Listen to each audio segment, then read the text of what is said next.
দুঃখ পাওয়াগুলোকে let go করতে জানতে হয়। আপনি দুঃখ তখনই পান যখন আপনি দুঃখটাকে গ্রহণ করেন।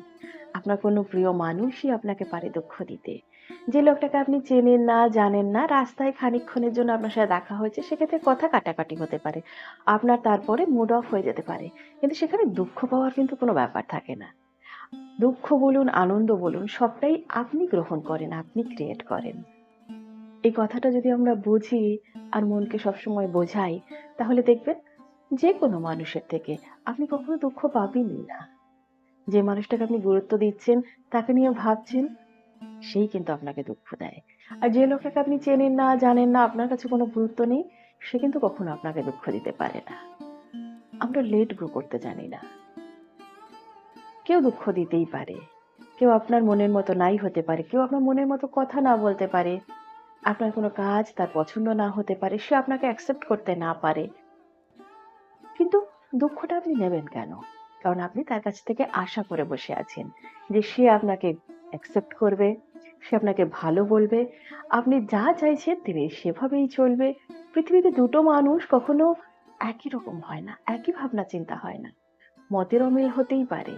আর এই মতের অমিল থেকেই কিন্তু আমাদের এই আপসেট হওয়া, দুঃখ হওয়াটা শুরু হয়।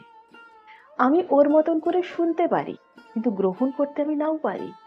এই যে গ্রহণ করা আর না করা, এটাই দুঃখের কারণ। আপনার মনের মধ্যেই দুঃখটা তৈরি হয়। যে মানুষটা আপনাকে দুঃখ দিয়েছে সে দুঃখ দেবে বলে কিন্তু কখনো কথা বলে না। দুঃখটা আমাদের মনে তৈরি হয়। আমি দুঃখ পাই আমার প্রিয়জনের এমন কোনো কাজে যেটা আমার পছন্দ হয়নি, যেটা আমি আশা করিনি। এই দুঃখ পাওয়াগুলো না আমরা যদি একটু স্টেডিলি গ্রহণ করি, তাহলে দেখবেন আপনি আর দুঃখ পাচ্ছেন না। ফেইলিওর থেকেও অনেক সময় মন খারাপ হয়। যখন আপনি ফেইলিওর হয়েছেন তার মানে সে কাজটা দ্বিতীয়বার করা যেতেই পারে। সেখানে যদি আপনি ডিপ্রেস হয়ে যান, আপনি কি নতুন করে কাজটা শুরু করতে পারবেন? সবটাই না মন থেকে গ্রহণ করলে হয় না। কিছু কিছু জিনিস মাথা দিয়ে গ্রহণ করতে হয়, যুক্তি দিয়ে বুঝতে হবে যে কোন জিনিসটা দুঃখ পাওয়ার মতো। দুঃখ পেলে দেখবেন শুধু ক্ষতিই হয়ে যায়। আপনি অনেক কিছু হারান।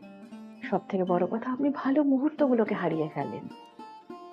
মনের আনন্দে থাকতে হলে আপনাকে কিছুটা যুক্তি দিয়ে প্রত্যেকটা ঘটনাকে বিচার করতে হবে। যেদিন থেকে আপনি যুক্তিটা শিখে গেছেন, আপনি আর দুঃখ পান না, আপনি ডিপ্রেশনে যান না। আপনার ইচ্ছে করে না আর দরজা বন্ধ করে ঘরে একা একা থাকতে। তখন খোলা পৃথিবীটা সম্পূর্ণ আপনার জন্য। কি ঠিক বললাম তো?